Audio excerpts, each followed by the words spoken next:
Assalamualaikum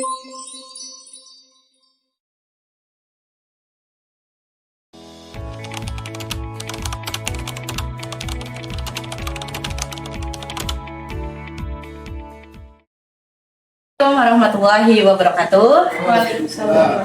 Kembali lagi bersama saya Tina Puji Lestari, calon guru penggerak angkatan 10 Kabupaten Tanah Laut. Di sini hari ini saya tidak sendiri, ada bersama dengan Ibu Nur Lailatul Fajrin ya Bu ya. Di sini saya akan melakukan percakapan pra-observasi untuk supervisi akademik. Nah, kita mulai Bu ya. Bagaimana kabarnya hari ini Bu? Alhamdulillah baik. Ya alhamdulillah Bu ya. Hari ini kita akan mengadakan percakapan pra-observasi Bu ya. Sebelum nanti saya akan mengamati jalannya proses pembelajaran yang akan Ibu lakukan di dalam kelas. Sebelum saya melakukan supervisi ya Bu ya. Adapun tujuan dari dilakukannya supervisi ini sendiri adalah untuk mengetahui dan juga mengevaluasi jalannya proses pembelajaran yang akan Ibu lakukan.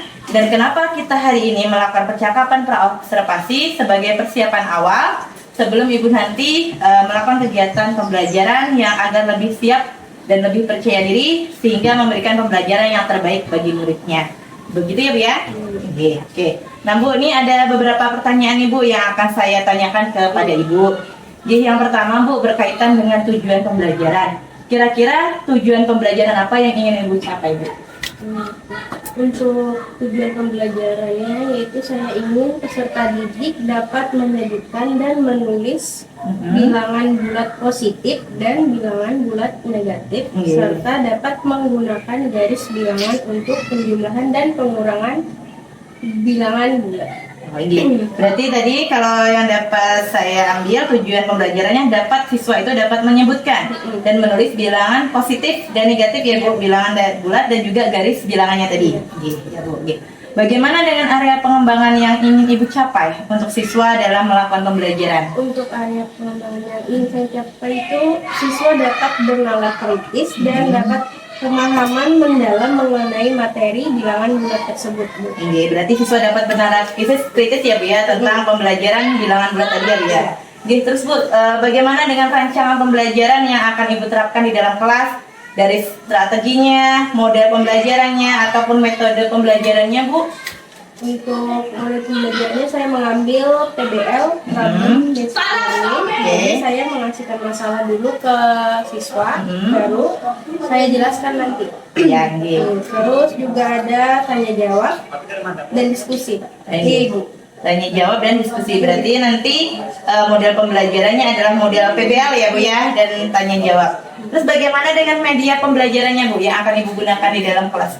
Untuk pembelajaran bilangan bulat ini saya hanya menggunakan media pembelajaran PPT Bu. Oh PPT ya, berarti yang akan digunakan nanti adalah PPT ya Bu ya medianya. Kira-kira Bu, kapan nih Ibu akan melakukan kegiatan pembelajaran tersebut? Seperti hari dan kelas berapa dan jam berapa Bu? Insya Allah saya akan mengajar pada hari Kamis, Kamis 1 Agustus 2024 dari jam 9 sampai jam 11. 9 sampai jam 11 di kelas berapa Ibu? Kelas 7. Berarti nanti Ibu akan melakukan ini pada hari Kamis 1 Agustus 2024 dari jam 9 sampai jam 11 di kelas 7, begitu Ibu? Nah sekarang Bu, nanti saya akan datang lagi ke kelas Ibu untuk melakukan supervisi kelas ya Bu ya.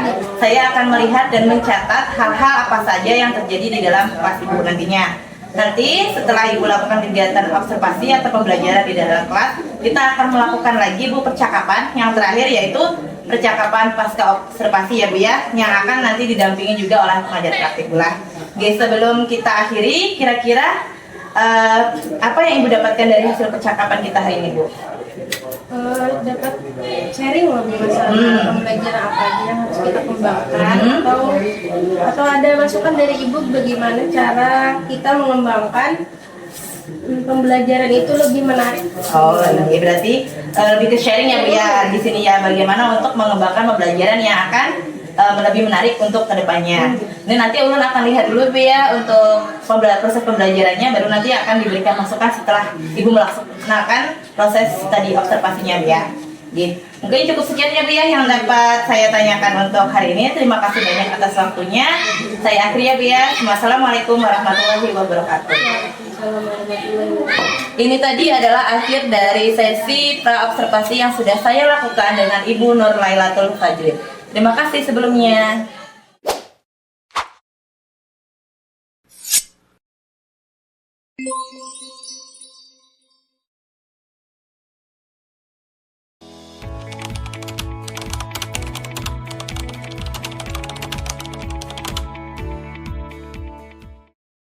Ya, Assalamualaikum warahmatullahi wabarakatuh. Waalaikumsalam warahmatullahi wabarakatuh.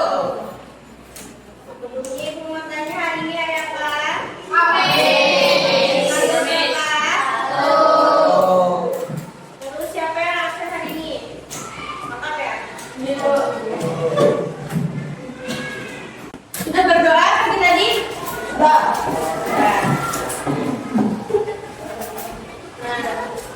Mau tanya, kemarin kita belajar apa? Bilangan bulat. Nah, bilangan bulat itu apa sih? Ayo Kak.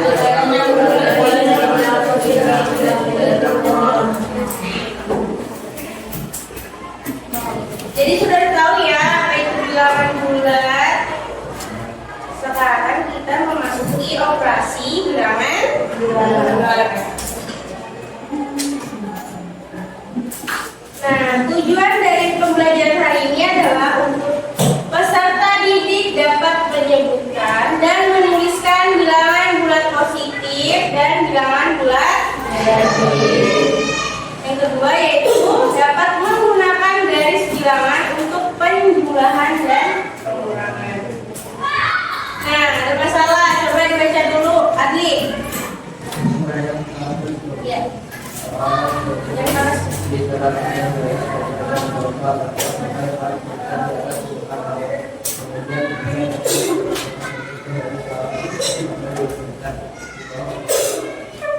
Nah, dari masalah itu apa yang kita ketahui? Seorang turis di Selat Sunda melihat seekor ikan lumba-lumba melompat sampai 4 meter di atas permukaan air.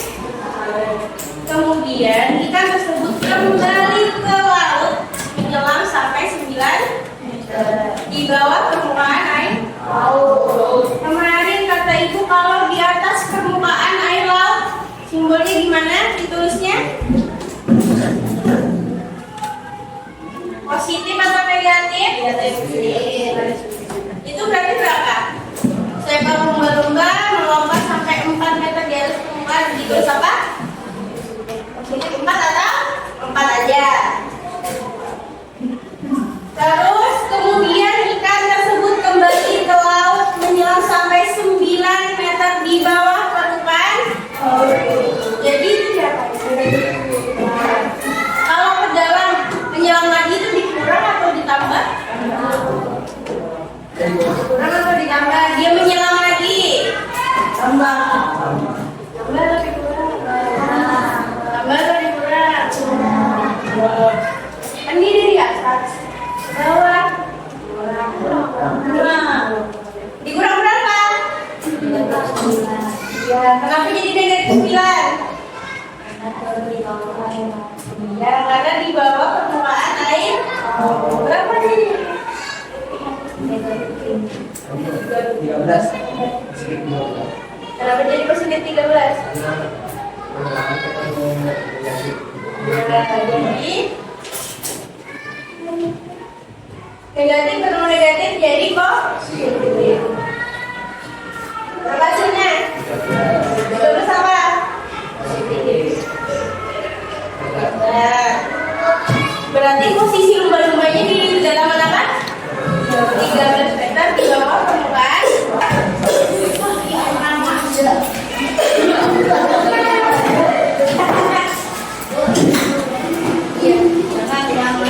Kursinya aja yang di bawah, kursinya aja yang di bawah.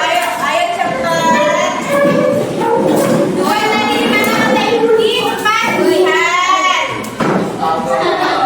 Depan lihat.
Coba jawab di sini buku kalian coba masing-masing. Banyak yang pintu. Mau lihat mana gambar kalian? Ada. Jawab di buku.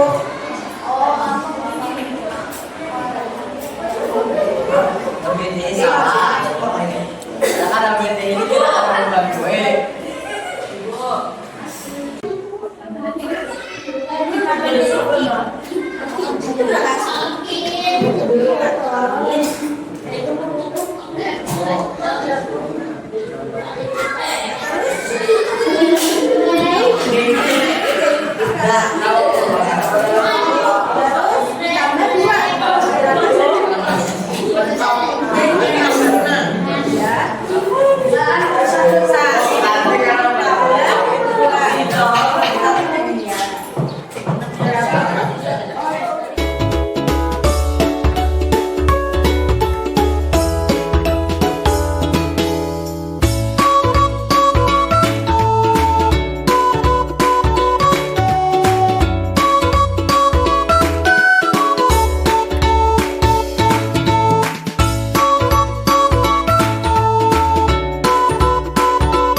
Sekarang dari oplos buat kelompok 2.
Sabar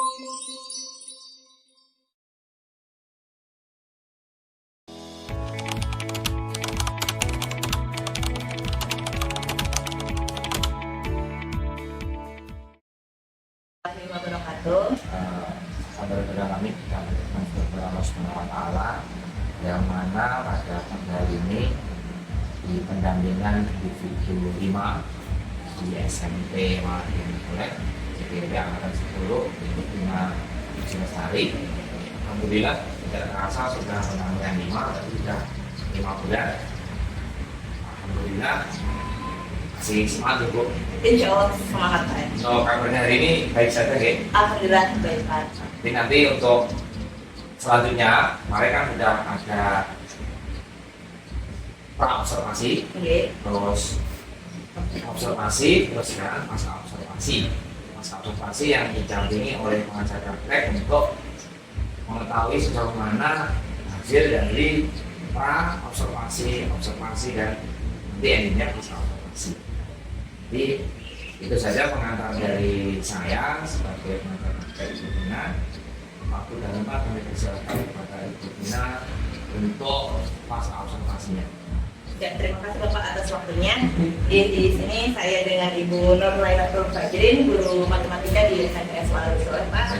Di sini Bu, kita akan melakukan pasca observasi ya Bu ya. Setelah kemarin belum sudah melakukan pra-observasi dengan Pian, dan juga ada observasi waktu Ulun masuk ke kelas pediatri. Nah, sebelumnya Bu, Ulun mau tanyakan dulu ini Bu, bagaimana perasaan Ibu hari ini Bu? Sehat-sehat? Baik ya, alhamdulillah baik ya Bu ya. Menurut Ibu bagaimana perasaan Ibu setelah berjalannya observasi dalam kelas yang sudah dilakukan kemarin Bu? Untuk kemarin alhamdulillah saya merasa cukup puas Bu, karena dengan kegiatan observasi ini saya bisa sebagaimana tahu untuk bagaimana cara saya untuk memberi pelajaran kepada siswa. Oh iya. Untuk materi bilangan bulat. Untuk materi bilangan bulat ya Bu ya. Ini Bu, sekarang Bu bisa nggak Bu diceritakan kembali nih Bu, area pengembangan apa yang sudah Ibu lakukan kemarin di dalam kelas, serta langkah-langkah pembelajaran seperti apa yang sudah Ibu lakukan Bu? Untuk strateginya saya menggunakan konseptual Bu, di mana konsep bilangan bulat itu dapat diterapkan di dalam kehidupan sehari-hari dan juga menggunakan alat bantu visual seperti garis bilangan.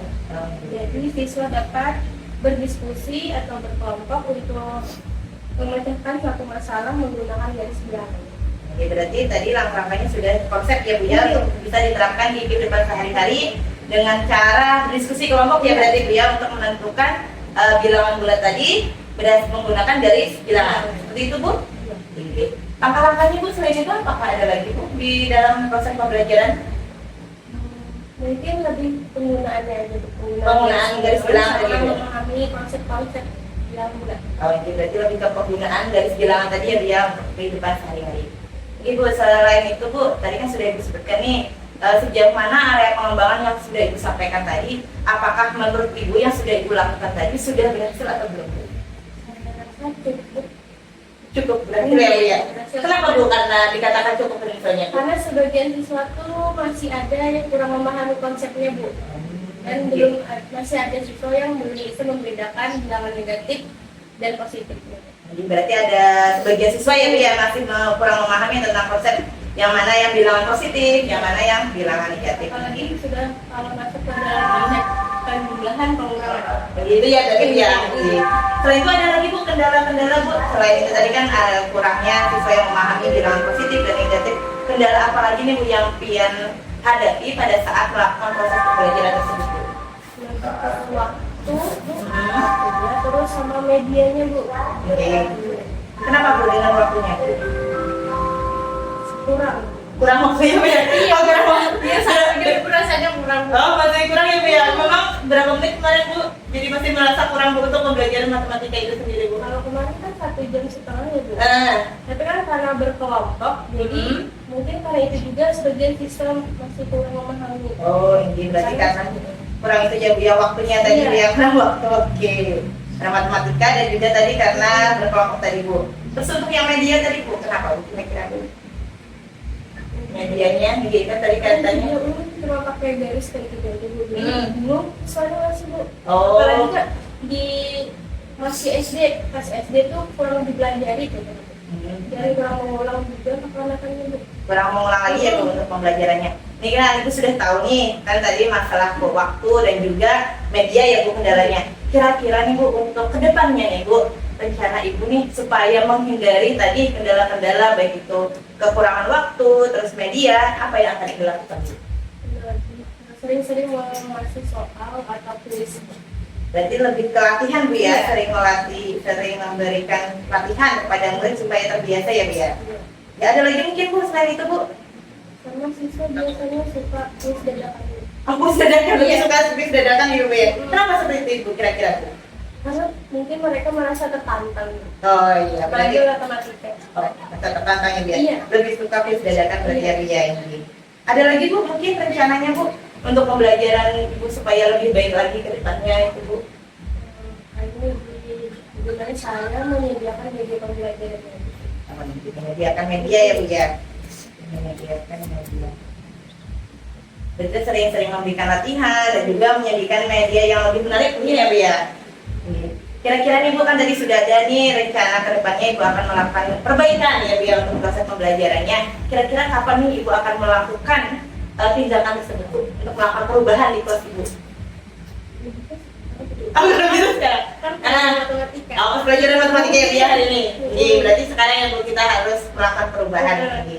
Kira-kira Bu selain itu Bu kan tadi sudah ada nih kapan dilaksanakan, adakah seseorang yang bisa mendukung Ibu mungkin atau mengingatkan Ibu untuk supaya proses pembelajarannya lebih baik lagi gitu Bu? Ada kira-kira orang Bu yang enggak ada, berarti mandiri ya Bu ya? Iya. Oh iya. Itu berarti Bu ya tadi kira-kira untuk yang dilakukannya itu berarti secepatnya ya Bu pada saat pembelajaran matematika ya Bu ya?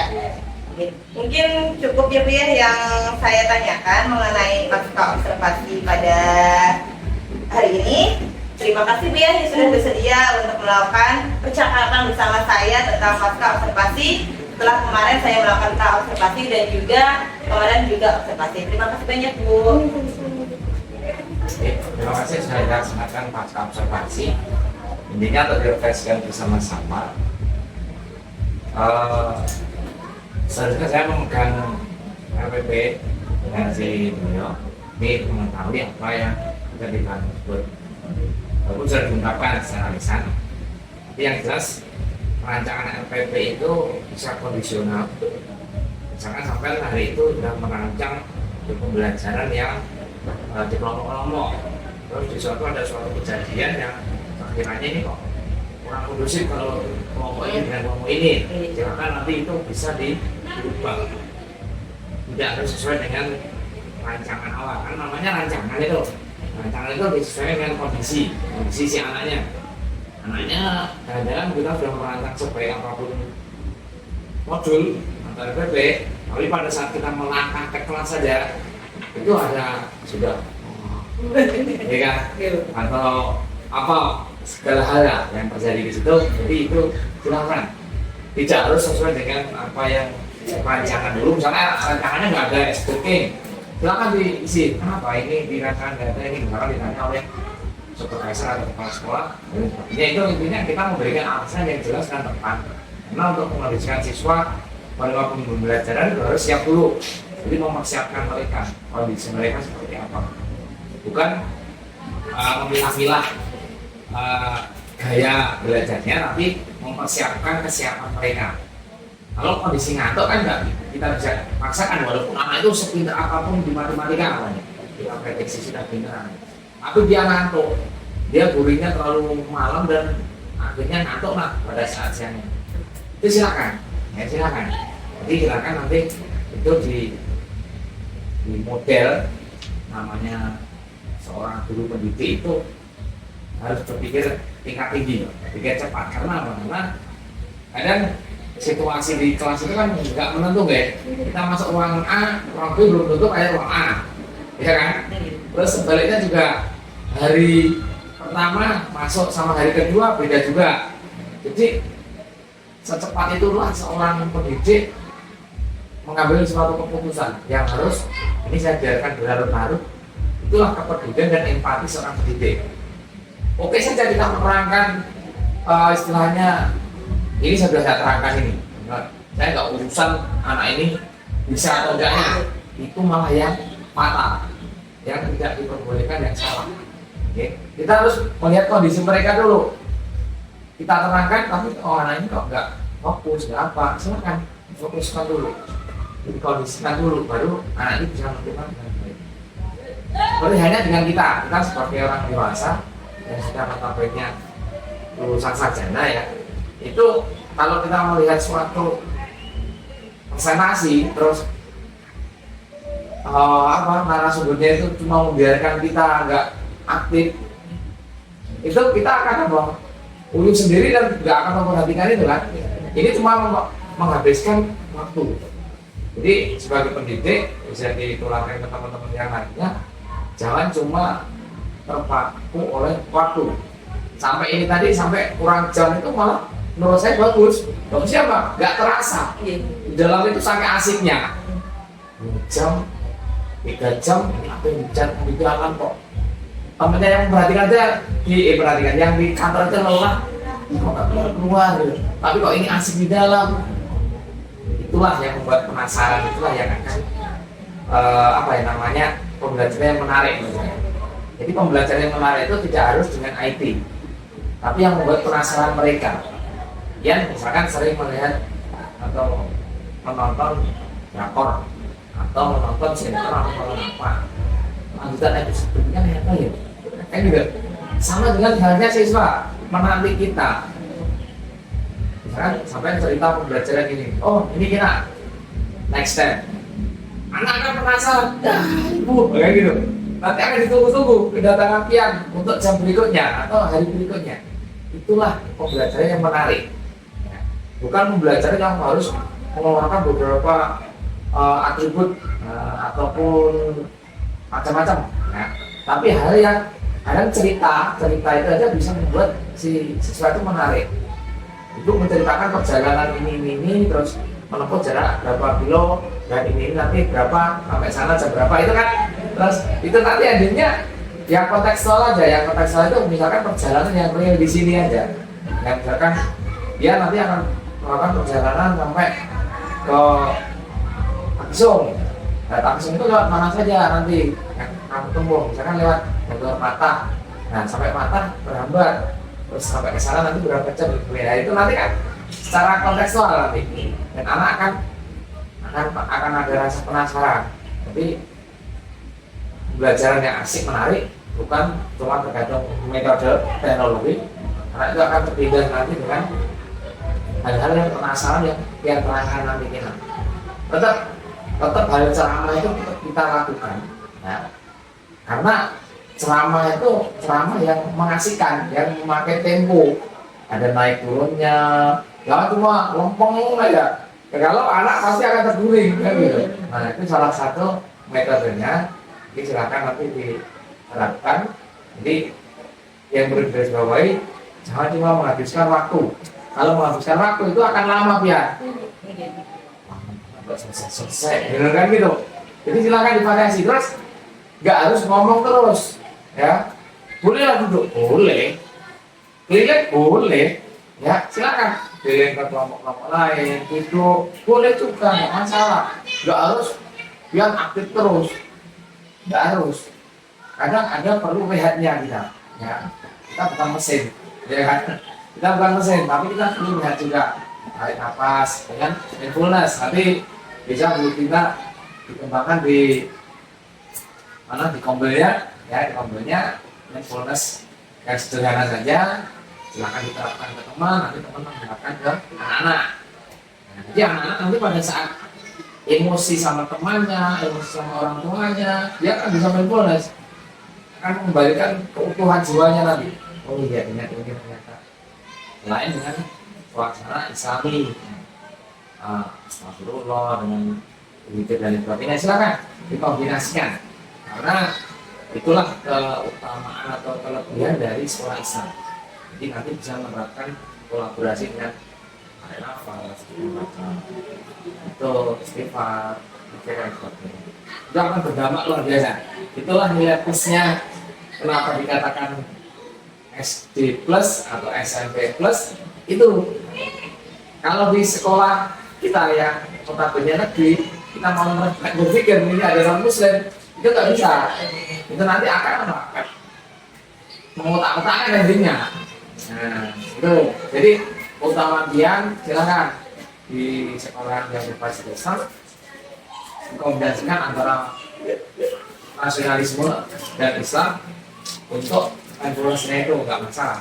Itu akan lebih dampaknya luar biasa. Atau nanti dikombel tuh dengan setiap guru yang kasih materi itu dan bisa kalau penerapannya kalau bisa diatur itu akan lebih bagus. Misalnya kombel itu misalkan dalam melakukan pembelajaran sebelum masuk cek rakyat dulu terus mindfulness dalam segala waktu silakan itu nanti apa akan mengenai ke sendiri sekolah ini dan setiap beliau masuk itu menghabiskan kita dan itu anak akan cerita kepada orang kenapa kamu sangat jadi sabarnya anak nggak mindfulness setiap hari mindfulness itu bukan cuma pada saat dia emosi hari-hari dilatih mindfulness nggak apa-apa dengan banyak ini kan bu nah nanti belajar sama anak-anaknya di kampus akan di sebarkan yang baik itu dan nanti itu akan bertambah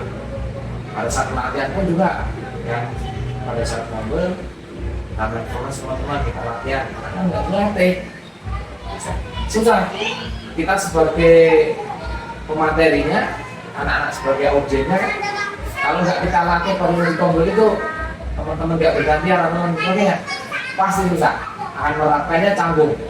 Tapi kalau sudah berlatih, misalnya disimulasikan dulu, teman-teman juga praktek, efeknya kan ada. Itulah kelemahan di universitas yang tidak menerapkan model pembelajaran yang secara kontekstual. Kadang mengasih aja, seakan kamu latihan sendiri sudah pada dewasa juga kan gitu. Ya, tapi itu sebenarnya perlu, karena itu hal yang penting. Dan hal yang penting itu saya ulangi lagi kita mikir penting ya bu pahalanya besar ya diulang-ulang ya bu nah sama dengan itu silakan mindfulness itu penting silakan diulang-ulang karena untuk pengembalian konsentrasi itu salah satunya dan metode yang akan diterapkan nanti untuk pembelajaran untuk yang di pasca itu itu yang saya bina itu untuk masukkan sebagai pengajar jangan terpaku oleh waktu waktu boleh di manage nah, misalkan kemerdekaannya di situ ya misalkan hari ini tidak selesai kita lanjutkan berikutnya bukan seperti yang K13 kita dikejar-kejar deadline harus semester ini selesai ini nggak merdeka kita ini tapi ini merdeka bu sampai misalkan sampai kehabisan waktu bu berarti merdeka itu juga kemerdekaan ada di pian itu tinggal nanti kedepannya anak itu akan tertarik lagi nah, jadi nggak harus metode yang sama yang diterapkan ke anak untuk pembelajaran berikutnya boleh variatif karena variatif itu akan membuat mereka itu bisa memilih punya adanya sedikit agensi nah itulah endingnya ini. Itu saja dari saya masukan ya, refleksi nanti masukan untuk refleksi nanti sama Bu Dina saya untuk refleksi yang di pasca tadi jadi kita refleksi termasuknya yang kapan terus apa yang perlu diperbaiki tapi yang walaupun simple soalnya nih percakapan pian ini secara realnya ataupun misalkan menggali tidak ada saya itu 1 jam pun nggak cukup jujur kan nggak cukup karena apa karena curhatan yang pada saat perang pada saat observasi terutama observasi ya itu nggak akan tuntas karena observasi sekali terus dia melakukan kelas berkali-kali kan walaupun tidak diobservasi pasti akan jadi curhatan pas sampai observasi itu saya agak ribut baru pada saat nggak ada plan saya bisa explore nah jadi observasi itu bukan menakut-nakuti tapi ada rasa beda ya ada rasa sedikit berbeda jadi boleh sampai ekspor. Jadi itulah paskanya sampai diperhatikan ke ibu untuk nanti tindakannya kayak mana. Tindakannya yang menentukan dia, soalnya yang mengetahui permasalahan di kelas bukan pimpinan, yang setelah-setelahnya kan, tapi dia sendiri. Gitu ya. Jadi nanti lebih semangat mengekspor diri, terus sumber inspirasi tidak cuma dari Ombel atau dari seseorang guru, tapi dari mana saja yang bisa kita terapkan. Yang jelas yang menerapkan pembelajaran di kelas dengan kelompok-kelompok dengan BPL atau PJPL secara kontekstual tadi, yang jelas kelompok-kelompok itu sudah mencerminkan profil pelajar Pancasilanya. Itu dengan kolaborasi antar teman. Karena perlu diubah juga kan, enggak. Ini materi ini, kelompoknya ini materi berikutnya dari biar variatif. Itu sudah istilahnya pembaharuan. Ya. Tidak semua bestie sama bestie terus. Nah, nanti endingnya nggak akan bisa mengenal satu sama lainnya, nggak mengetahui rasa empati terhadap yang.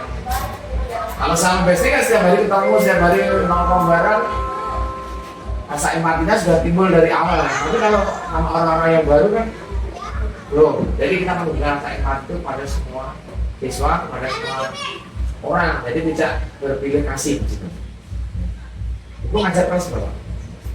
Nah, kelas itu ya, apalagi kelas 7 itu sangat adaptasi dari SD ke SMP itu sangat sulit. Jadi dia jangan langsung ke materi. Penghabisan biar asik, dia ngajar matematika ternyata asik, gitu kan. Jadi nggak langsung materi dulu. Itu yang penting pengondisian dulu. Manajemen kelasnya itu seperti apa? Kalau udah manajemen kelasnya bagus, sampai kasih materi apa saja anak itu, bu, ya asik. Jadi itu saja dari saya. Nanti saya lanjut dengan kita untuk program saya. Jadi saya pendampingan, tapi pendampingan yang melihat itu kita kayak apa gitu. Nanti saya refleksikan secara pimpinan apa hasil. Gitu saja, terima kasih atas kerjasamanya ke Ibu Laila berpengalaman kita. Terus proses kita sama-sama berproses. Dan di sini juga bukan yang sok-sokan, kita juga, tapi kita sama-sama belajar dari dia yang kita. Saja dari saya, Assalamualaikum warahmatullahi wabarakatuh.